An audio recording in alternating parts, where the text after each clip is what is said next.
Well, hello and welcome to another cup of coffee with me, Sandy. This is a very strange program today because it's a mixture. It's a mixture of a cup of coffee and also strong women, because this is going to be the final programs, the two programs that I'm doing until the end of September, the beginning of October, because it is going to be summer and summer is beach time. So enough of that, but you are going to be meeting a very dear friend of mine who is having a cup of coffee, but she's also a very strong woman, but she's not on the coast.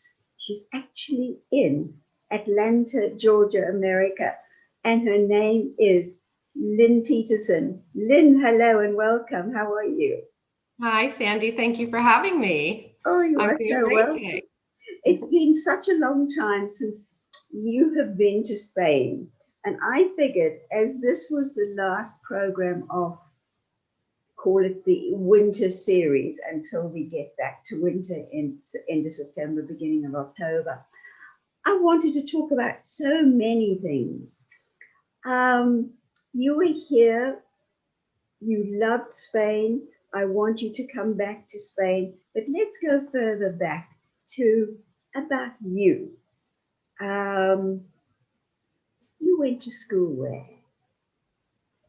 I went to school in Utah, actually. Oh, My father, yeah. I didn't know that.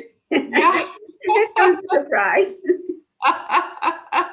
Yeah, I mean, I was born in Chicago, Illinois. My parents grew up there. Yeah. And when I was about 1, we moved to Pennsylvania. So I went to grade school there. And then at 12, we moved to Utah. So it was kind of a culture shock for me as a 12-year-old. But it was a great place to grow up. It was very wholesome and a nice place to grow up. And I graduated high school there. And I really, out of high school, I didn't know what I wanted to do. I just wanted to get right to work. I wanted to start making money and forge my own way. And so all I knew is I wanted to travel. There was something in me that just wanted to go and see the world, So I thought about being a travel agent. That was my first thought. And I interviewed with a travel agency. And they told me, well, we're not hiring, but, Delta is coming to Utah. Delta Airlines? Yeah, Delta Airlines. They're merging with Western. Okay. And they were opening a huge reservation center in Salt Lake City. So she said, why don't you put an application in there? So I did. And, within 6 months, I was hired in Salt Lake reservations. And you started in reservations at Delta. I did. And you stayed at Delta, I think, for something like 31, 32 years? 33 years, actually. 33 years. Yes. Gosh, my goodness me. Yeah. How many departments did you go through in all those years? Give me an idea. Well, I started in reservations and I really wanted to be a flight attendant. That dream didn't work out because back then they had a lot of regulations back in those days. Yeah. I think they still do in a lot of countries, but in America they can no longer, do what they have different restrictions now. So they're not allowed to do things like they did back then, but they weighed you, they measured you. But back then I didn't qualify due to eyesight. I wore contacts so I didn't qualify because of my eyesight. So I was extremely disappointed, 20-year-old at the time. And, I thought my dream was crushed. What am I going to do? How am I going to see the world? And I just, kept working and looking throughout the airline. What can I do to travel international? And I kept seeing people get these job assignments to work overseas. So that I knew was an ultimate goal of mine, to be able to work overseas and get some kind of a job assignment, right? To do that. So I decided I had some background in computers and I was able to get into the IT department. So I kind of worked my way through there and was able to get into a support department that took me to support IT internationally. Okay. So that gave me travel really throughout the world. I supported Europe, I supported Asia, and that was amazing. I traveled all over doing that. And it was, really a great experience in my 20s and early 30s. It's amazing. How many countries did you or have you traveled so far? So far, I have 72 countries. I don't know anybody who's had 72. 72. Yeah. And you're still young. And even more so, an American. A question for you. Your parents, did they travel? Have they got passports? Because a lot of Americans years back did not have passports, didn't travel. No, my parents do have passports. I actually convinced them, my father had done a little bit of travel with his career. As an electrical engineer, he had done a little bit of travel, but once I got the job with the airlines, I was able to, drag my parents with me on a few trips. Sometimes they came with me, I'd drag them with me to Paris, or, I could convince them to come. I actually took my mom on my first big international trip. I took her to Germany, which is where her parents actually immigrated from Germany. So I really wanted to take my mom with me. On my first international trip, we went to Germany and we spent 2 weeks there. And she loved it. Yeah, that was amazing because I had never even heard her speak German before.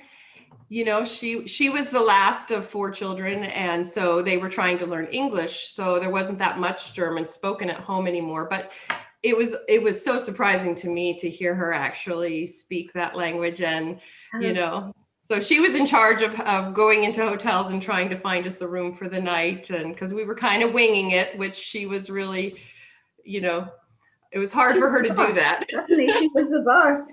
You took her along, but she was your guide. She was your piece. It was a really special trip. It was a really special trip. She has Alzheimer's now, so it's really a wonderful memory for me to carry with. So yes. You did it. You wanted to, and you did it. You achieved it. And that's magic. Sure. And you said you dragged them along. I know that you dragged not only your husband Dave, but also Trip, who I met when he was 2 years old, and he was already sitting at the computer breakfast table. But Trip has traveled how many countries? Trip has been to 51 countries. He is 11 years old now already. How many passports has he got? Oh my goodness. I believe he's on his 3rd passport. Because when they're young, they can only have passports for 5 years. So passports only last 5 years because they change so much. I mean, honestly, the first one he got at 3 months. So, at 5 years old, he was quite different, right? I remember taking his first passport picture. We had to keep throwing him in the air because they told me his eyes had to be open. And at 3 months, he didn't want to keep his eyes open, So that was a challenge. His first country was Jamaica at 3 months old. 3 months old. Yeah. Wherever he has gone, although I know that he's very well read and very highly educated, very good at sports, but you take him along with you wherever you travel virtually when it's out of school time. And he is amazing what he's absorbing, and it just goes to show how much travel is education today. Never mind the schooling, never mind being in a classroom. They absorb so much, and, I had Trip late in life at 42. So when I had him, I remember, people telling me, oh, there it goes, your travel's over. That's the end of it. You've done so much. That's great. You're done. Call it a day. And I was like, no, this is all I do. This is my life. This is my passion. Why would I give that up at this point? So I was determined, I'm going to take him with me. And that's what we've done. We've just taken him everywhere with us. And he just loves it.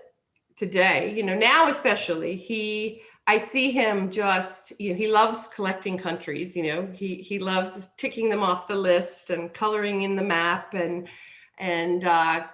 keeping track of it all. But every time we go, as he ages, I can see he obviously takes in more and more the older he gets, but even when he was little, just the different foods that he's tried along the ways, he's never been just a chicken nuggets kid, right? He's had to eat what we've eaten, And then let's go back to Delta, because Delta then decided to send you to a place that I don't know anybody else personally that has been to Chennai.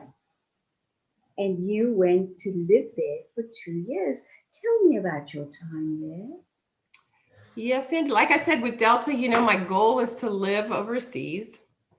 It took me 27 years with Delta, but finally, you made it. Finally, the opportunity came, and there was a job posted for an international position in India. Now, I had traveled to India with my previous position, supporting India, and always enjoyed my visits, always liked India, but I had never been to Chennai.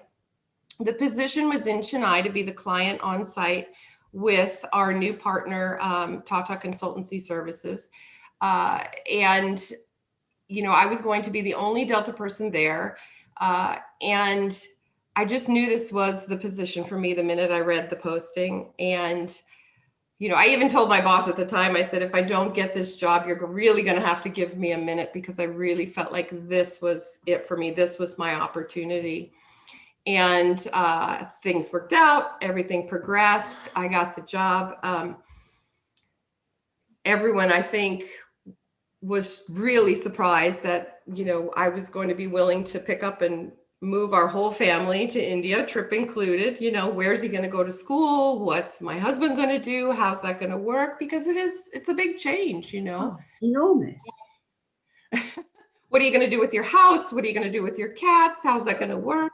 Sure. But we figured it out. My husband wasn't able to work at the time because he's on a spousal visa. So he had to take a break from work for a few years.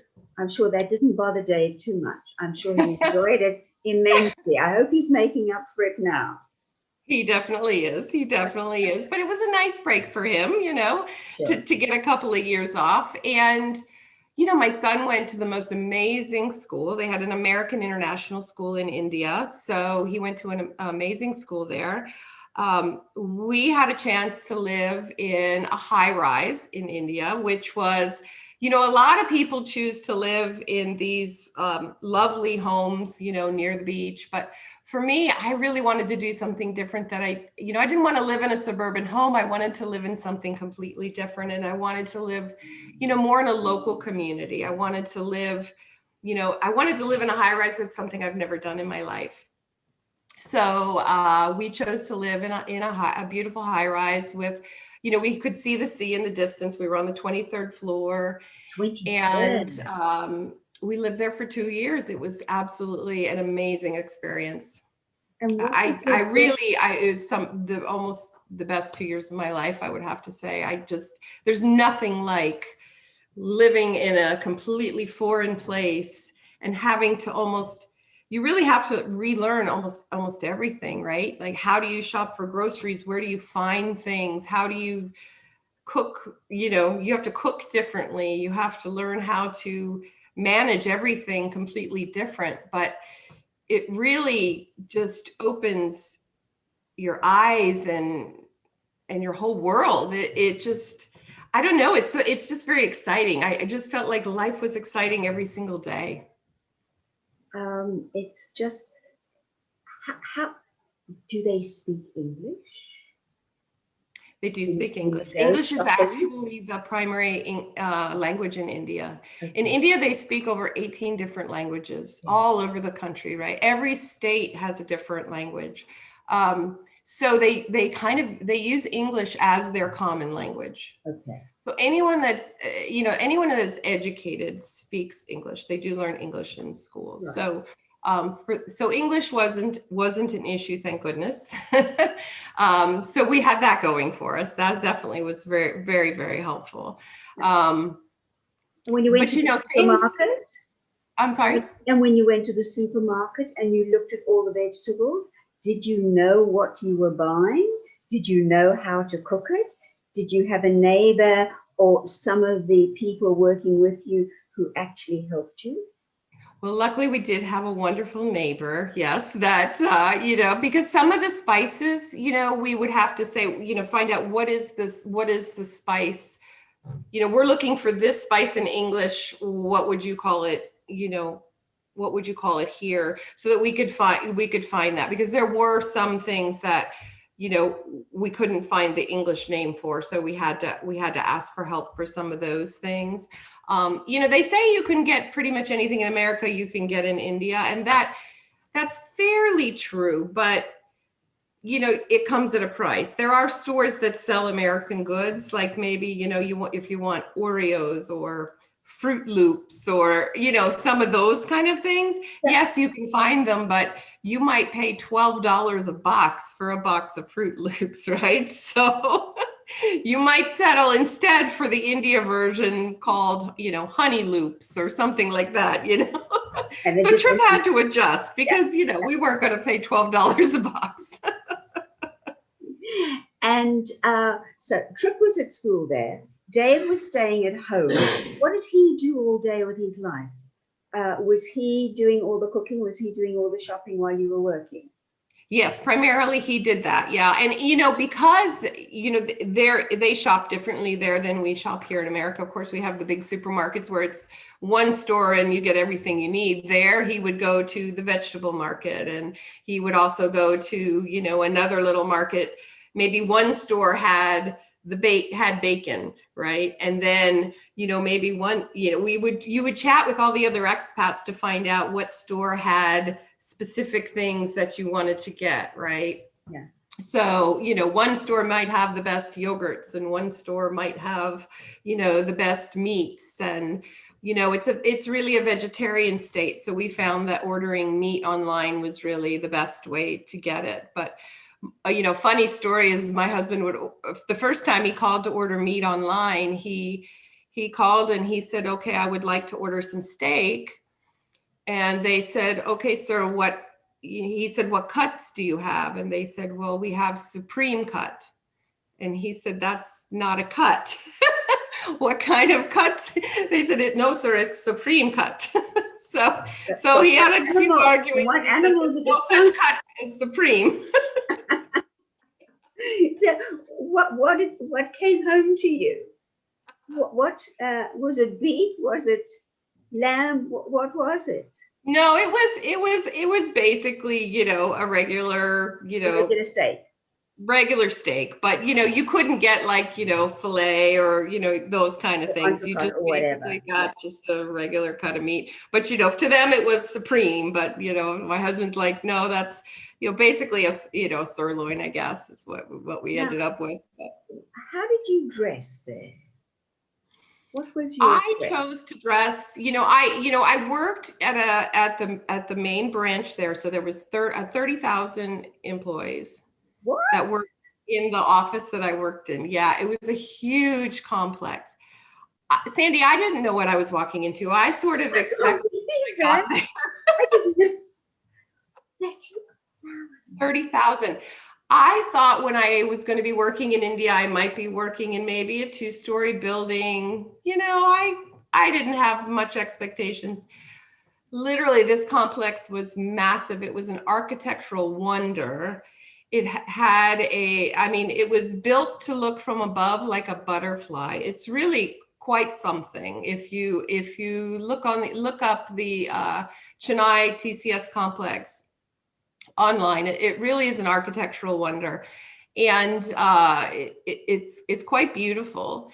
And it has 30,000 employees, and there's actually 30% of those employees are women, which I was really impressed with. That's incredible. Yeah. So my goal was really, I wanted to fit in. Obviously, I look very different, right, off the bat. So, there's only a few expats there. There's not very many clients on site. So I really wanted to fit in. And the Chennai style of dress, it's really, it's basically a kurta, which is the long tunic, a long tunic with leggings and sandals, so it was very comfortable. It was actually really wonderful. So that's really what I wore every day, and just assimilated. And it's honestly, you really want to wear cotton because it's extremely hot. So, flat sandals and leggings and a long tunic. And how were you accepted by the 30,000, a young female coming in to be the boss? I was honestly accepted really, really well. Like I said, I felt like TCS's culture has a great respect for women. I said, having 30% women, I think that shows that, and many of them are in a leadership position. They really try and grow women there. I think they do a really great job of supporting women at that company. And also because I was the client, that helped also tremendously. And I also think there was great respect for my years at Delta. I think that helped a lot. I think the fact that I had, at that point, 27 years with Delta, I think I had earned a lot of respect. A lot of these folks were young, they were a younger generation, IT professionals. And I think they were very excited that I was there, because like I said, there isn't a lot of clients that come on site. Sure. So the fact that Delta was willing to invest and have someone there, because it was a big investment on Delta's part. So the fact that they were willing to do that, meant a lot to them. Sure. And so, it was important for them, and they treated me wonderfully, really. Did they ask you many questions about America?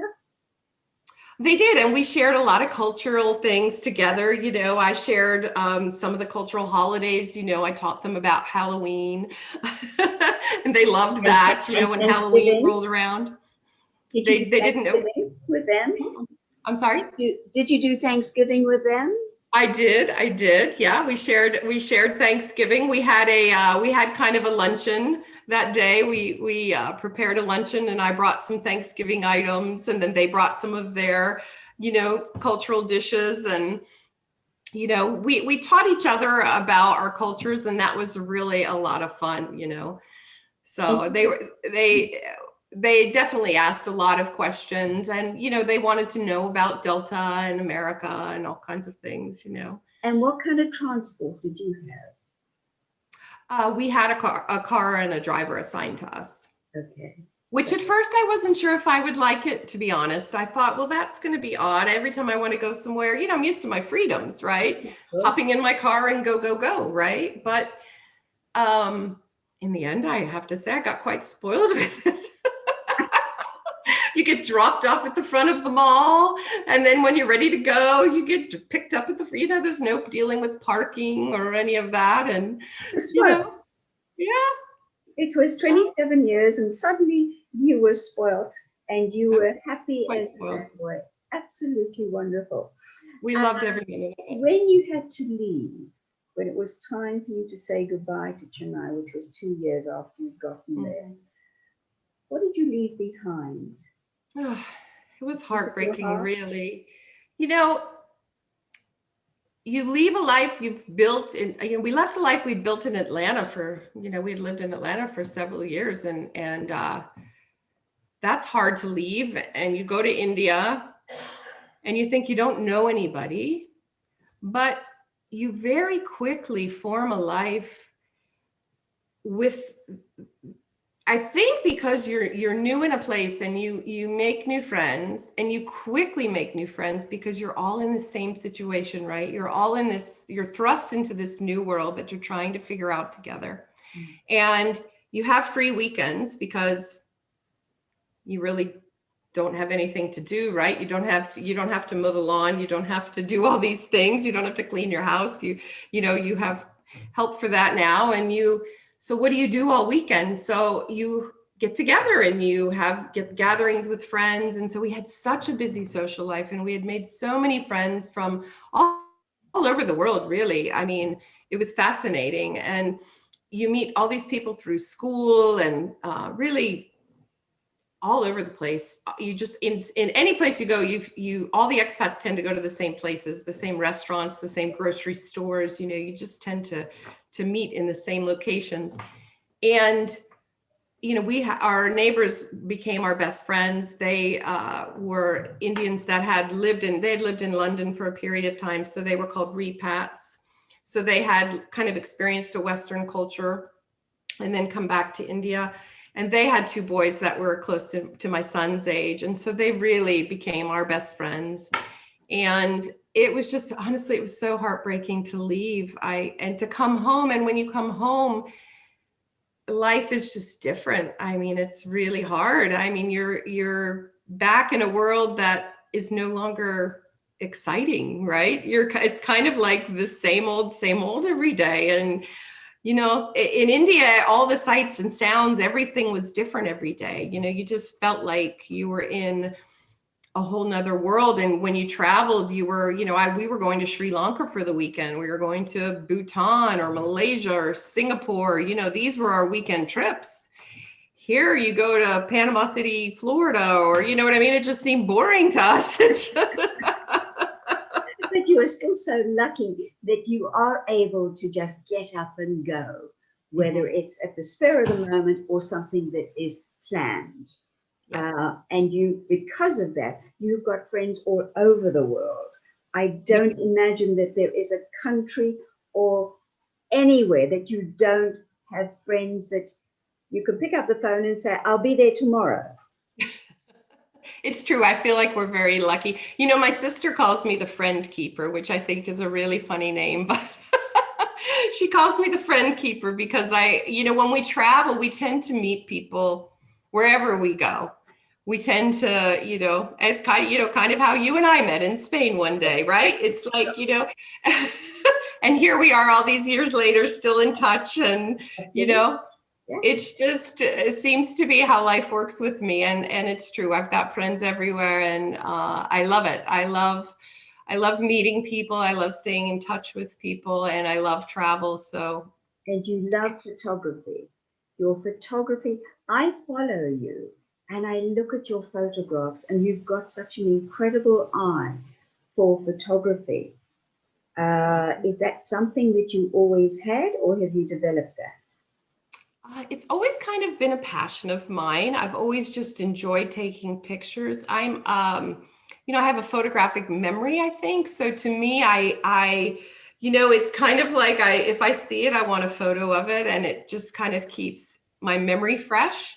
And maybe with my mom having Alzheimer's, that's become especially dear to me now, even later in life, just wanting to hold on to those memories, and photographs help me do that. So, you know, thank you, because I do really, really love it. And, you know, the Instagram platform has really allowed me to showcase, you know, my photography. So I love that. And I've started, you know, I've always wanted to do that for Trip. I've really wanted to showcase his photographs around the world. And since 2020 the coronavirus retired me from Delta a little earlier than planned, I've started developing his Instagram account, and kind of, you know, wanted to start building up his travel account and showing people that you can take children around the world. And even if they are young, you know, that take them anyway, you know, even if they don't remember it, they'll have that experience within them, and you'll remember it as their parent, you know, and you'll have the photos, right? You're sharing it, but also traveling with him as he has grown up. He's absorbed so much from each country, and that must be helping his schooling. I'm sure that when he has to write an essay, or whatever they call it today at school, because it's a long time since I went to school, he can speak or he can write from actual experience. Absolutely. And this for an 11-year-old is very special. Has he got a special country or a special place that has really attracted him, that he says to you, I want to go back there, and he gives you a reason for it? Well, he definitely wants to go back to India. I mean, he misses India, he misses his friends, right? But he's been after me and after me to go to Egypt. So this past spring break, he and I went over to Egypt. Egypt was open to Americans. And so we got our testing done and we traveled over to Egypt, just he and I. It was really lovely. And we had it all planned out and we got to see all of the amazing sights. We got to climb inside the Great Pyramids, which was a real highlight for him to go inside the pyramid, which was an extra ticket, but it was quite amazing. We did a hot air balloon ride over, over the Nile to see the sunrise. It was really a spectacular trip. And then we came home and he had to do a report on Cleopatra, which was kind of perfect timing. And the funny thing was, this was funny, Sandy. We just arrived in Egypt, and I knew earlier he had done a report on a scientist in Egypt. Before we had left for Egypt, he had finished a report. Ahmed Zuel was his name.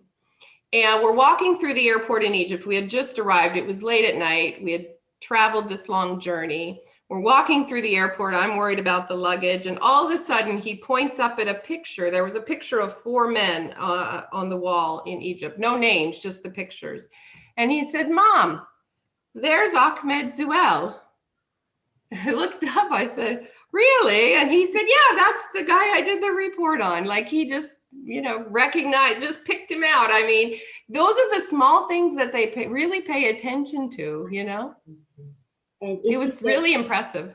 Is he going to be doing any other work on Egypt this coming year? Yeah, in 6th grade, they really focus on ancient lands. And so that was one reason I really wanted to make sure, that he had been, that's one place he had been, because I think it'll really come alive for him, having been there. I think that's going to be very interesting to see what he comes up with, what he absorbed that you didn't discuss. Right. And then it'll come out and it'll be a big surprise to you. You didn't know that he saw all this or realized all this. I mean, these are such wonderful times that even in our hard and difficult times with the pandemic, you've been lucky enough to be able to still travel here, there, and everywhere virtually. So you haven't been in the lockdown situation that we've been in here in Europe. And you've been able to do it together. Yes, we have. We've been able to, we've gone carefully and we've gotten our testing done, and we have to test before we go and we have to test when we come back, and sure. And that's all good. But there's been a few countries open and we've tried to take advantage of that. And to be honest, it's been wonderful traveling during these times because there isn't any other tourists. It's they've been empty. And so we've had some of these places to ourselves. And that's one of the reasons I really wanted to go to Egypt at this time, because we literally, we were at the pyramids and maybe 100 people were there. There's typically thousands, so to be able to see these places, when they're so open, right? And you're not trudging through with thousands of people and go to these museums where there's, only lines of people. Sure. Yeah, you really can truly enjoy it. And just coming home, when we came home, we were remote learning for a week, and just hearing him talk to his teacher and tell his teacher what he had learned, about his trip. I was shocked at the things he was telling his teacher about the trip that he had learned, and how much he had really was paying attention when I didn't know that he was, right? Because I'm listening to the guide and he's messing around and, doing a dance or, doing something silly, but he's listening, kids listen even when you don't think they are. So it's amazing. Absolutely amazing. And you seem to leave young Dave home a lot these days. What is he doing? He's busy working. He's a mortgage broker. Right. So he's making up for lost time. I think those years not working in India, he's he's making up for the 2 years that he was just on holiday in India. In India, yeah. No, we Trip has the spring break and fall break are sometimes difficult for Dave to get away. So we do take him on the holiday breaks. He can usually get away for the Thanksgiving and Christmas breaks. We did Costa Rica and the Dominican Republic, I think, this holiday. So okay, you treat. He went on those. Now, Trip is your travel buddy, and Dave is the one that's earning the bucks. Yes. And now that you've still got the travel bug in you, where are you planning to go that you've never been to before? What's still on your bucket list? Well, believe it or not, and people are always shocked to hear this, is Australia and New Zealand. I have not been to. How come? I claim the continent, Sandy, and I claim the continent because we have been to Tahiti, which is part of the Australian continent. Yes. So I will claim the continent. Okay. However, we have not been to Australia or New Zealand, and it's killing me. But we've got to get there. And of course, they're very locked down right now. I have friends, of course, in Australia, and they can't leave the island, or they're locked down to those two places. So we cannot get there, but once they open up, that's definitely on the list for sure. And Iceland. Iceland is another one that's on my list. What about sleeping in one of those ice hotels? That's something that I've always wanted to do. Yes, we went to Finland. It was the January prior to, I guess it was January 2020. We were in Finland for 2 weeks. And we almost did it then, but we had so many other things on the list to accomplish that one didn't end up making the trip. But I think we were a little early too for the ice hotel when we were there. It wasn't quite open yet or something, so it didn't work out. But it definitely is on the bucket list of it to do. But we did check off a lot of fun things on that trip, like, dog sledding. We had never done dog sledding before. We had never done snowshoeing. We had never done snowmobiling. So we had done, and especially snowmobiling on the frozen tundra at the top of the world, basically in the Arctic, and seeing reindeer herds. So it was truly an amazing trip, in the Arctic Circle. So. Have you been to countries that you've been disappointed with, that you thought were going to be so wonderful, and you've come out and saying, I was disappointed with that? I would maybe say the Maldives. Really? Yeah. How come? And I think the reason I say that is that everyone, don't get me wrong, the water is really lovely. The water is lovely, but there's really, it's just flat. It's flat sand. It's flat islands in the water, which is beautiful, I guess. But but to me, I think Tahiti spoiled me. We spent 2 weeks in Tahiti on our honeymoon, and Tahiti, to me, people always ask, what is your favorite place in the world? And to me, I can't really say I have a favorite, because I love everywhere I go, truly, because it's all unique. To me, it's all about the experience. It's all unique. But Tahiti, to me, you have the island beauty, but you also have the mountains, you have the jungle, it's kind of everything, right? You have the beautiful water, but you also have the gorgeous mountainy jungles. But the Maldives, to me, were just kind of flat. You have palm trees on flat islands, and you have the water. But to me, it just didn't stand out as anything all that special. And people rave about it. And I don't know. Maybe we weren't staying in the right overwater bungalows that were, we didn't stay in an overwater bungalow. We did that on our honeymoon, but we didn't splurge for that on this trip. But maybe it was that, but I just didn't find it to be all of that. So maybe that trip.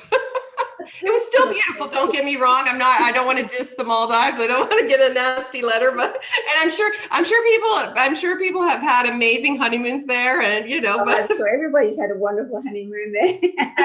Yes. I'm sure you stayed in a wonderful, overwater bungalow, and it was amazing, right? And everyone has a different experience, but for me, I would probably say it wasn't one of my, we loved it. We had a great time, but for me, it probably wasn't, you know. A personal question which you may or may not want to answer. Obviously, all your flights are free. And when you go to hotels, do you go and look for five-star hotels? Do you look for little bijou places? What do you look for when you go and you're paying for it yourself? It really kind of depends. I kind of like a mix, and it kind of depends on where I'm going.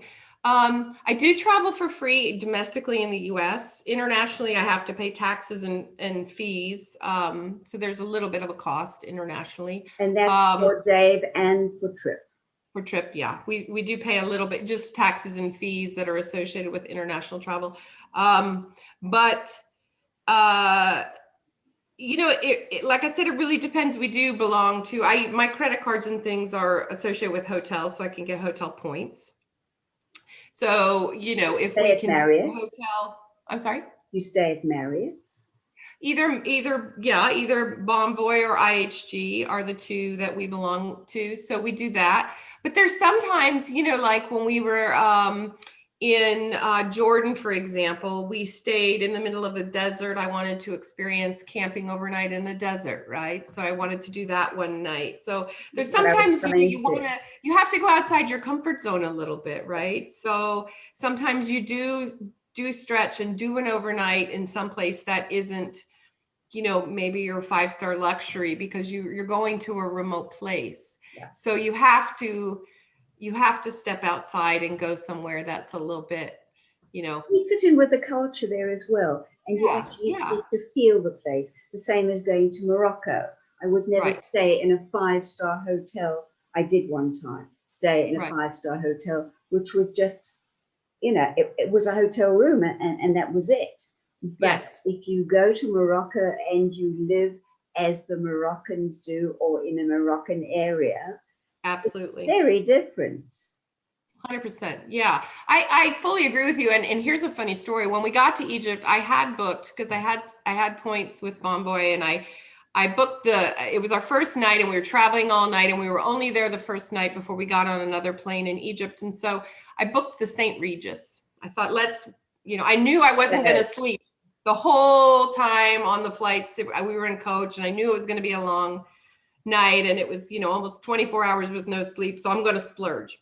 So I used my points and I booked the St. Regis. Trip and I both said it was lovely. It was truly lovely. We had a butler. It was a lovely room, and it was very lush for the night we had. However, we both left the hotel and said it was too fancy for us. It was just a little too fancy. You know, and again, I feel like, you know, we had a lovely lunch looking at the Nile and everything like that. But, you know, I think I'm more of maybe a 3 to 4 star hotel. You know, I want my creature comforts, but I also want to feel part of the community. Yeah. I want to, you know, I want to be close to things, and I want to, I do want to feel part of things. I like being like you said in Morocco, in Marrakesh, I wanted to be right in the heart of things. I wanted to be in a riad, right in central Marrakesh, right? So you know, that's important. It depends on where you're going and what you're doing. Okay, you have now left Delta. You are still traveling, but when you're not traveling, what are you doing with the rest of the second part of your life? This is a challenge for me, Sandy. Trying to discover who I am without Delta. This is exactly. You are no longer Miss Delta that you were for 33 years. Yeah. You are now Lynn Peterson. What are you going to be doing, and how are you going to make the next part of your life something that is just as special, just as exciting, but with different challenges? Well, I am working on a blog. That is something I really, you know, my friends and my, you know, family have told me for years, you need to do a blog, you need to do a blog. there's so many travel blogs out there. I'm trying to figure out my particular niche on things. A lot of people do ask me about my itineraries, because I do customize my own itineraries. I'm not one for group, group travel, hopping on a bus and joining the masses. I really like to craft my own and do, personalized trips, really more private tours, but affordable tours, right? So nothing lush. I'm not driven in a limousine anywhere, No St. Regis, no buses. No, St. Regis is a bit too Those fancy. have been and gone and done. Yeah, a bit too fancy. So, I think that's the time consuming part of putting a trip together, right? Is trying to build your itinerary. Where do you start? Where do you go? Where do you stay? And how do you find a driver? And how, if that's what you need, because some of these countries you do want a driver, right? You don't, especially, if I'm only traveling with my son, I don't necessarily want to rent a car in a country maybe like Jordan or Egypt, right? It's not a place I feel comfortable renting a car and driving. In Europe, I might feel comfortable, but, maybe in a country where there isn't much English, less so. So, how do you, put an itinerary together that, makes sense and you can do in a week, and, and also allows some relaxation time, because I'll also tell you, the older I get, I enjoy a little relaxation time, and I no longer want to schedule every minute of my trip, and I found Trip wants to do something 24/7. He doesn't. No? That's the funny thing. He wants a little gaming time. He wants a little downtime, and he'll tell me that. He wants a little time at the swimming pool. He wants a little time to game on his phone. We had, one afternoon we had free. He and I had the best time. We just laid in the hammock along the Nile, and he played his game and I worked on my photographs, and we just had the best time just giggling in the hammock. And it was great, and that's one of my favorite memories of the trip, so you do have to allow some downtime, especially with kids. I think they get burnt out if you run them too much, Okay, so you haven't found your niche for your blog, but it sounds like it is going to be very much travel orientated. Yes. And in all the traveling, did you pick up languages? You personally? I speak a little bit of a lot of languages, and primarily, I will tell you, probably food. You could read all the menus. I can speak food in a lot of languages. Survival, Sandy, it's survival. The fittest. I love that.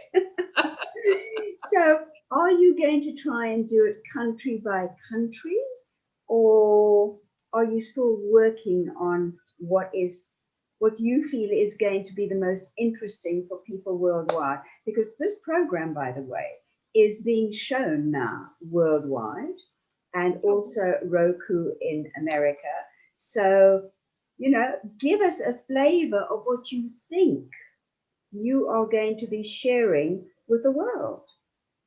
Well, like I said, my first focus that I'm really trying to drive is Trip's Instagram site. So it's at Trip_travels_2. So Trip Travels 2. Yeah, and he's actually there. It's Trip TRIPP. Yes. At Trip TRIPP_travels_2. So he actually has a logo now.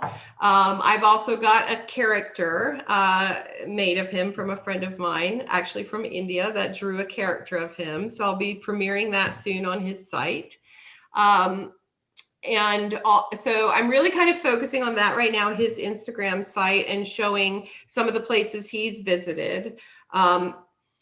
I host it from his point of view, and he has a lot of input into that channel. Some of it I will take over because I've got to, showcase some of the trips we've done when he was little, so he wouldn't be able to do a lot of commentary on that. So it'll be kind of a mom takeover of his Instagram site. From there, I'll probably link my blog from there. I've also got my own Instagram account, which is at Globetrekkers, which is GLOBETREKERS 1234. And my particular site, I'll also link my blog as well when I get that up. So I'll link it from both locations once I get it up. And I'm not really sure, but I'm fairly sure it's going to be focused on travel itineraries, inspiring travel with children. And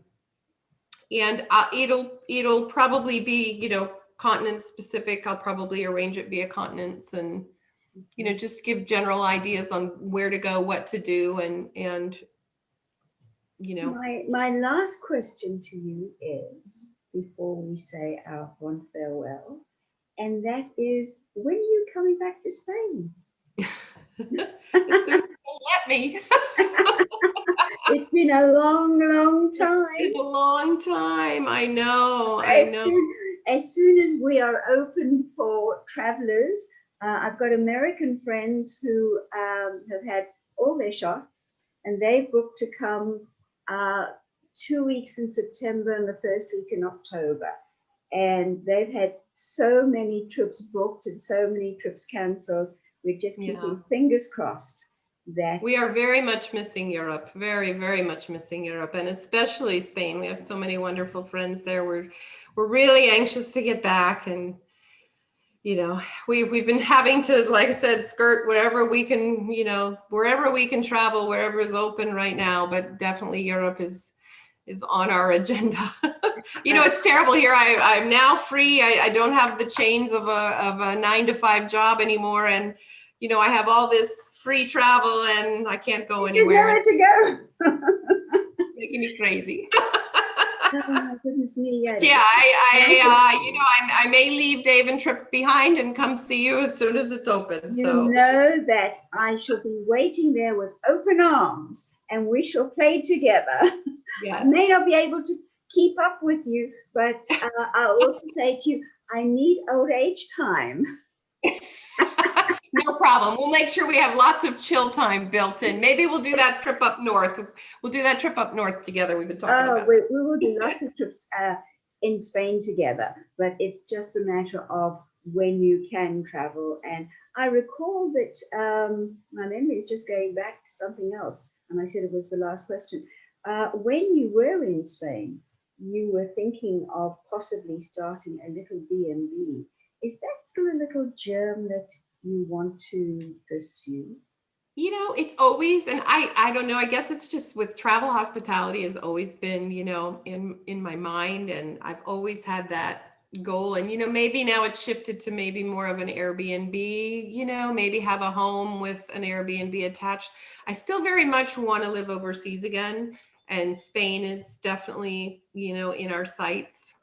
Good. Obviously with Trip getting older, it's a little easier to move when your company moves you than to up and move your entire life on your own, for sure. But it definitely is in our future plans to move to Europe. That's definitely a goal of ours. And, my personal goal would definitely be in the next few years to move overseas again. Well, we look forward to you coming, to enjoying our country, and for all the other traveling that you're going to be doing for the world to open up so that you could use all your points, all your everything that you've got that enables you to travel.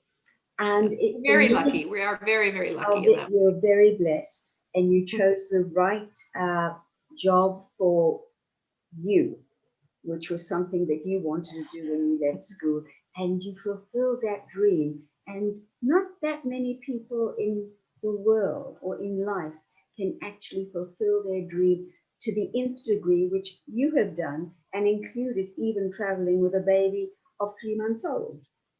And it didn't stop your dream. It just continued as you saw it and you focused. And that to me is brilliant. So, Lynn Peterson, I say thank you so much. You take care. Love to Dave, love to Trip. And to my viewers, I say, Thank you for watching. I hope that you enjoyed Lynn as much as I did and all the stories that she told us and shared with us. And we will be watching her blog and we'll be watching and seeing what she's doing and where she is in her photographs. But as far as I'm concerned, coffee, cup of coffee, strong women, we are going to be taking a break because summer is coming.